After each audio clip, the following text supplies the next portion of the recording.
students, welcome back to my class.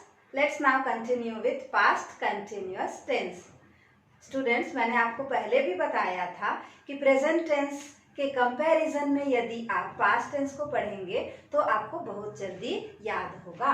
देखिए, past continuous और present continuous में बहुत समानता है। पानी गिर रहा है प्रेजेंट कंटिन्यूअस टेंस, लेकिन है की जगह पर अगर हम था लगा दें तो वो बन जाता है पास्ट कंटिन्यूअस टेंस। पानी गिर रहा था, कहने का मतलब ये कोई काम यदि वर्तमान में हो रहा है that is present continuous tense, लेकिन यदि पास्ट में भूतकाल में किसी समय पर वो काम हो रहा था तब वो पास्ट कंटिन्यूअस टेंस बन जाता है। किसी भी वाक्य के अंत में अगर रहा था, रही थी, रहे थे जैसे शब्द आएंगे तो समझ जाइए कि वो कौन सा टेंस है, पास्ट कंटिन्यूअस टेंस। लेकिन प्रॉब्लम तब होती है जब हमको सेंटेंस इंग्लिश में दिया होता है। How would you identify whether it is past continuous tense? तो चलिए हम देखते हैं कि इंग्लिश में हम कैसे पहचानेंगे और कैसे कैसे वाक्य में हम पास्ट कंटिन्यूअस टेंस को यूज करते हैं। The first one is story background. किसी भी कहानी में जब वो कोई भूतकाल की घटना को हम बताते हैं तो हम पास्ट कंटिन्यूअस टेंस का यूज करते हैं। When I went outside, मैंने पास्ट इंडेफिनिट टेंस में आपको बताया था। देखिए, ये first part past indefinite tense में I went subject and the main verb in the second form. लेकिन जो सेकेंड पार्ट है When I went outside, the birds were singing and the sun was shining. जब मैं बाहर गया तो सूरज चमक रहा था और चिड़िया चहचहा रही थी। तो ये जो दोनों पार्ट्स हैं ये पास्ट कंटिन्यूअस टेंस में है। Birds were singing and the sun was shining. Some past habits. अगर हम पास्ट की कोई आदत को बताते हैं, वह हमेशा ही गाना गाती रहती थी। The boys were always making noise. ये लड़के हमेशा ही हल्ला करते रहते थे। तो ऐसे वाक्यों में भी हम पास्ट कंटिन्यूअस टेंस का यूज करते हैं। शी वॉज और ये सिंग। Overlapping actions. ओवरलैप करना, जहां पर दो काम होते हैं एक के बाद दूसरा, एक खत्म नहीं हुआ हो और दूसरा शुरू हो जाए तो हम उसको बोलते हैं ओवरलैपिंग। तो दो काम में से जो ज्यादा लंबे समय तक चलने वाला काम है वो पास्ट कंटिन्यूअस टेंस में होता है और दूसरा जो पार्ट है वो सिंपल पास्ट में। देखिए, I was taking the breakfast when the phone wrong. जब फोन की घंटी बजी तब मैं नाश्ता कर रहा था। फोन की घंटी बजने का समय क्या होगा? कम। नाश्ता करने का समय कैसा होगा? ज्यादा।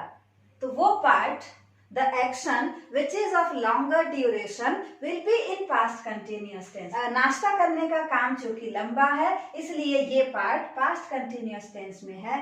I was taking the breakfast. अब ये सारे वाक्यों में आप देखिए, birds were, यहाँ पर आपको were दिखाई दिया, sun was है, and I was, और सभी मेन verbs में क्या है? ing हैं। इन वाक्यों को ही देखकर आप समझ सकते हैं कि पास्ट कंटिन्यूअस टेंस में हम सेंटेंसेस को कैसे बनाएंगे। Let's see the structure of past continuous tense now. Some examples are given here. Rita was watching TV. Rita TV देख रही थी। The girls were playing basketball. लड़कियां बास्केटबॉल खेल रही थी। She was doing her homework. वह अपना होमवर्क कर रही थी। चलिए इन सेंटेंसेस के बेस पर स्ट्रक्चर बनाकर देखते हैं। सबसे पहले जैसे कि सभी सिंपल सेंटेंस को हम स्टार्ट करते हैं सब्जेक्ट से। So Rita, the girls and she, ये तीनों सब्जेक्ट हैं। सब्जेक्ट के बाद हेल्पिंग वर्ब। तो हेल्पिंग वर्ब इन सेंटेंसेस में कौन कौन से हैं? देखिए, Rita was is the helping verb here. The girls were and again she was. These are the helping verbs of past continuous tense. So two helping verbs are there, was and were. उसके बाद main verb.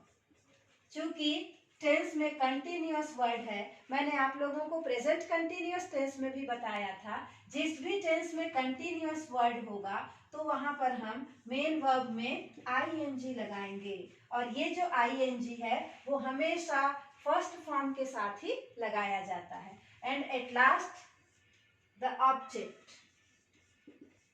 So this is the structure of this tense. अब चूंकि हमारे पास helping verbs दो हैं, was and were, तो हमको हमेशा ध्यान रखना पड़ेगा कि हम किस सब्जेक्ट के साथ was यूज करेंगे और किसके साथ were.